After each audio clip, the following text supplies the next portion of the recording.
Assalamualaikum warahmatullahi wabarakatuh. Alhamdulillahi wa kafa. Wassalatu wassalamu ala al-mustafa Sayyidina Muhammadin ijtaba wa ala alihi wa sahbihi ahli sidqi wal wafa. Wa ba'd. Rekan-rekan mahasiswa yang berbahagia, pada kesempatan kali ini kita akan mengkaji kedudukan dan fungsi hadis dalam Islam sebagai pertemuan ketiga kita di mata kuliah studi hadis. Jumhur ulama mengatakan bahwa hadis menempati pada posisi kedua atau menjadi sumber ajaran kedua setelah Al-Quran. Jadi hadis bukan hanya terbatas pada sumber hukum kedua, tetapi juga menjadi sumber ajaran kedua setelah Al-Quran. Hal ini tentunya dikuatkan oleh berbagai dalil. Yang pertama, dalil dari Al-Quran sebagai sumber ajaran yang pertama dalam Islam.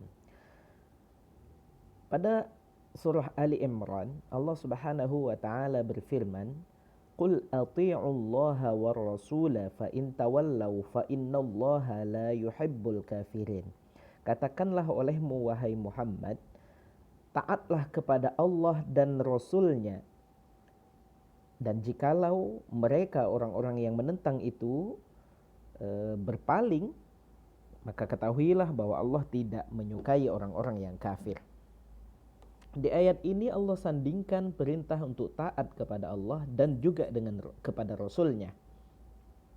Sementara pada surah An-Nisa 59 dapat kita temukan ayat yang berbunyi, Ya ayyuhalladzina amanu athi'ullaha wa athi'ur rasula wa ulil amri minkum fa in tanaza'tum fi syai'in farudduhu ila Allahi war rasul in kuntum tu'minuna billahi wal yawmil akhir dzalika khairu wa ahsanu ta'wila. Wahai orang-orang yang beriman, taatlah kepada Allah dan taatlah kepada Rasul dan taat pula kepada pemimpin. Jika kita perhatikan, pada dua ayat ini terdapat perintah untuk taat kepada Allah, tetapi di ayat pertama ketaatan kepada Rasul disandingkan dengan ketaatan kepada Allah. Wa atiullaha war rasul, qul atiullaha war rasula. Sementara di ayat kedua, ketaatan kepada Allah dipisahkan dengan ketaatan kepada Rasul. Atiullaha wa atiur rasula. Menurut pakar tafsir, pada ayat kedua ditekankan bahwa taatilah Allah apapun perintahnya, kemudian taatilah Rasulullah meskipun isi perintah itu tidak sama persis. Tetapi bukan bertentangan ya, tidak sama persis. Nanti kita pahami misalnya Allah memerintahkan kita zakat, kemudian Rasul memerintahkan kita untuk mengeluarkan harta pada 2,5% dari setiap harta itu. Nah, Al-Quran tidak menyebutkan rincian 2,5, tetapi Rasul menjelaskan dari zakat mal kita 2,5%-nya, dari harta kita 2,5%-nya menjadi zakat. Sementara ketika menjelaskan ketaatan kepada ulil amri tidak didahului dengan ati'u, menunjukkan bahwa ketaatan kepada ulil amri bisa kita lakukan selama ketaatan itu tidak bertentangan dengan perintah Rasul, tidak bertentangan dengan perintah Allah. Maka kita temukan nanti dalam hadis as-sam'u wa ta'ah 'alal mar'il muslim fi ma ahabba wa kariha ma lam yu'maru bi ma'siyah. Fa idza amaru bi ma'siyah fala sam'a wala ta'ata.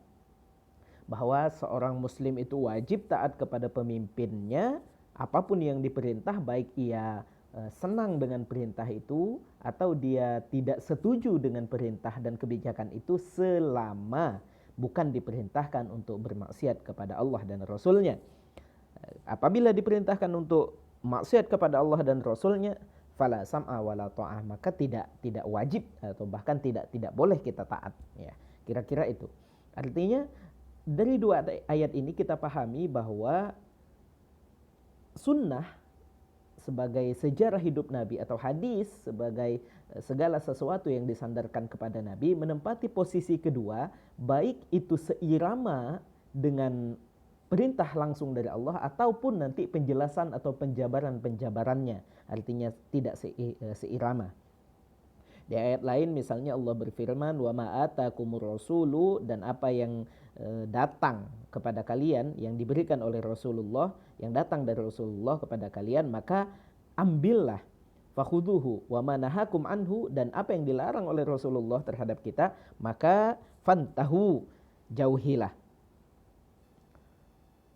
Di ayat lain juga misalnya kita temukan wa ati'ullah wa ati'ur rasul wahdharu.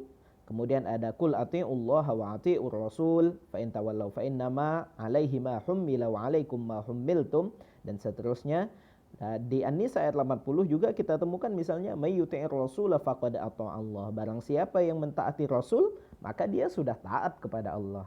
Di ayat ini disamakan, ketaatan kepada Rasul itu juga merupakan bukti ketaatan seorang muslim kepada Allah Subhanahu wa taala.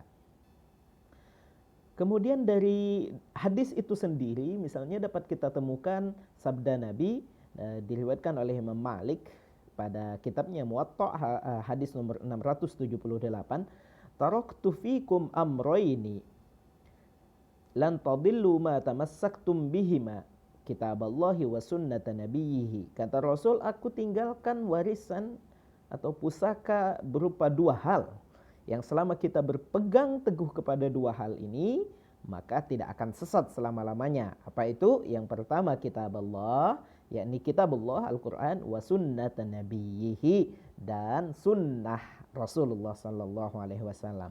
Di hadis lain misalnya, hadis yang cukup panjang juga, ada penggalan hadis, fa'alaikum bisunnati wa sunnatal khulafa'il muhdiyyin ar-rasyidin tamassaku biha wa 'addu 'alaiha bin nawajidi. Dua hadis ini menekankan bahwa penting bagi kita untuk senantiasa berpegang teguh kepada sunnahnya Nabi dan amalan-amalan para sahabat yang mulia. Kemudian setelah kita pahami dalil dari Al-Quran, dalil dari hadis itu sendiri, kita lihat juga tindakan-tindakan para sahabat yang banyak sekali. Sebagai contoh kami tampilkan beberapa, misalnya setelah Rasul wafat, kemudian umat Islam sepakat membaiat Abu Bakar sebagai khalifah, penerus kepemimpinan dari Nabi Muhammad SAW, bukan penerus kerasulan ya, penerus kepemimpinan, tampuk kepemimpinannya. Maka ketika itu Sayyidah Fatimah sebagai putri dari Rasulullah SAW datang kepada Sayyidina Abu Bakar, Khalifah Abu Bakar, untuk meminta harta warisan dari Rasulullah. Dan ini ada dalam Al-Quran ya. Banyak sekali ayat dalam Al-Quran yang menyatakan, tegas sekali ayat dalam Al-Quran yang menyatakan bahwa seorang yang meninggal maka hartanya menjadi warisan bagi anaknya, termasuk anak perempuan dalam hal ini. Tetapi kemudian Sayyidina Abu Bakar mengatakan bahwa beliau pernah mendengar Rasul menyabdakan bahwa para nabi itu berbeda dengan manusia lain. Para nabi itu tidak meninggalkan warisan. Dan apa harta-harta yang dimiliki oleh para nabi yang meninggal, kemudian harta tersebut menjadi sedekah bagi umat. Artinya Abu Bakar berpegang teguh terhadap sunnah Nabi ini. Kemudian Khalifah Umar yang terkenal cukup rasional setelah beliau convert ke Islam ya. Beliau juga yang meminta Khalifah Abu Bakar untuk mengumpulkan Al-Quran dengan dalil-dalilnya yang sangat rasional. Suatu ketika beliau sedang melakukan tawaf dan mencium Hajar Aswad. Dan uniknya adalah ketika beliau mencium Hajar Aswad, beliau mengatakan bahwa beliau mengetahui Hajar Aswad itu hanya sekedar batu. Artinya Hajar Aswad adalah batu yang kalau saja kekasihnya, yakni Rasulullah, tidak mencium batu itu, Khalifah Umar juga seumur hidup tidak akan pernah melakukannya. Artinya dengan begitu rasionalnya Khalifah Umar terhadap apa yang dilakukan oleh Rasulullah, beliau juga sangat berpegang teguh bahwa kalau Rasul tidak mencium Hajar Aswad, beliau juga tidak akan pernah mencium Hajar Aswad. Kemudian ada Khalifah Utsman. Khalifah Utsman terkenal juga sebagai salah seorang pencatat wahyu yang cukup lama juga bergaul dengan Rasulullah, melihat banyak hal tentang Rasulullah. Suatu ketika beliau memanggil sahabatnya, memanggil teman-temannya, kemudian meminta diambilkan air, kemudian beliau berwudu sampai selesai, kemudian baru beliau menjelaskan beginilah cara wudhunya Rasulullah Sallallahu Alaihi Wasallam. Artinya Khalifah Utsman berpegang teguh bahkan sampai ke detail-detail terkecil tentang tata cara wudhu Nabi. Beliau amati betul dan beliau amalkan serta ajarkan kepada para sahabat-sahabatnya yang lain. Kemudian ada Sayyidina Ali, Khalifah Ali, yang dalam masalah minum, suatu ketika beliau pernah minum air Zam-Zam dalam kondisi berdiri, kemudian menjelaskan bahwa beliau pernah melihat Rasulullah SAW minum dalam kondisi berdiri. Kemudian ada juga sahabat Abdullah ibnu Mas'ud, serta sahabat-sahabat yang lain ya. Ada kasus di mana seorang wanita penghafal Al-Quran datang menanyakan tentang keharaman seorang wanita yang menyambung rambut. Kemudian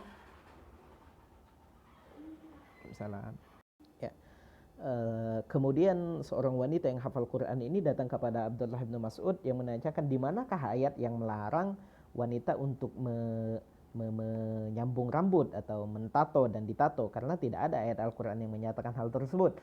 Jawaban yang menarik dikeluarkan oleh sahabat Abdullah bin Mas'ud, menurut beliau, kalau begitu Anda belum baca Al-Quran. Karena di Al-Quran ada firman Allah, wa ma atakumur rasul fakhuduhu wa ma nahakum anhu fantahu, dan Rasul melaknat wanita-wanita yang menyambung rambut dan yang meminta disambungkan rambutnya.